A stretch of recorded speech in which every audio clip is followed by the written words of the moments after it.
माझा नवरा तर एकदम मतलबी आहे, तर मग ते बायकोला पण सोडत नाही. आता तुम्हाला असं का म्हणते सांगतेच पुढे. त्याच्या आधी मी पूर्ण फ्रीज वगैरे साफ करून घेतलं होतं, कारण उद्याचं आहे मंगळवार आणि मला करायची आहे अक्षय तृतीया. कारण मी ब्राह्मणाला विचारून करते, माझी सुटली होती. सो म्हटलं उद्या करायचं तर आपल्याला होणार नाही, म्हणून मी आज जेवढं होईल तेवढं करून ठेवलं होतं. आणि एवढी धूळ होते ना, मग त्याच्यावर पण हात मारून घेतला होता आणि एवढं सगळं स्वच्छ करत होते. आता श्रीशाला काही आज शाळेत पाठवलं होतं, म्हणून तिची मधामधात लोडबुड चालू होती. बघा मी स्वच्छ करून ठेवलं सगळं. आणि माझ्या नंतर संध्याकाळी जेव्हा चहा करायला गेले ना, तेव्हा लक्षात आलं की आपण बटनच ऑन केलं नाही, काहीच गार झालेलं नाही म्हणून. नंतर मग बटन ऑन केलं आणि हे जे वळवट होतं ते सगळं आणलं मी आणि ते काढून ठेवलं. काढता काढता एकदम मला मुंग्या दिसला. मग ते माझं पुन्हा टाईम वेस्ट झाला ते गाळण्यात वगैरे. मग सगळं व्यवस्थित जिथल्या तिथे भरून ठेवलं आणि कशा तरीसाठीच मी बेडरूममध्ये आली तर मला एकदम कपड्यांचा ढीग ना एकदम इकडे दिसला, तोही घड्या करून. तर कशासाठी बापरे, ते बोलले की तू काहीही कर पण माझी 20 मिनिटं तू पाय चोपून दे, मी तुझे कपडे घडी करून दिले म्हणून.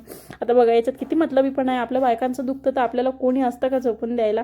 आणि हे बघा मला खरंच दुखत होतं तर मी शेवटी बेल्ट बांधला, पण मी चुकून काही घेतलं नाही. मला माहित होतं की ती बोलले असते की तुला मी रात्री देतो वगैरे, आणि ते काही देत नाही. सो नंतर मला खूप क्रेविंग आली होती, म्हणजे की मँगो मिल्कशेक खायची. म्हणून म्हटलं चला आपण करावंच. आता बरेच दिवस झाले होते, तसं तर आंबे खराब होत चालले होते. आता उद्या मला नवीन आणायची अक्षय तृतीयेसाठी आणि हे आंबे म्हटलं आपण खाऊन टाकावं. म्हणून दोघी मायलेकीने मस्तपैकी असा मँगो शेकवर ताव मारला. त्यांना राहू दिलं होतं थोडंसं फ्रीजमध्ये काढून आणि खूप भारी झालं होतं. तुम्ही केलं का नाही, अजून पिलं का नाही, नक्की कमेंटमध्ये सांगा मला. आणि खूप टेस्टी झालं होतं खरंच सांगते. त्याच्यानंतर हे बघा मॅडमने पण मस्तपैकी आस्वाद घेतला आणि मी ना उद्यासाठी हे लसूण वगैरे सोलून ठेवलं, उद्या घाई नको व्हायला म्हणून.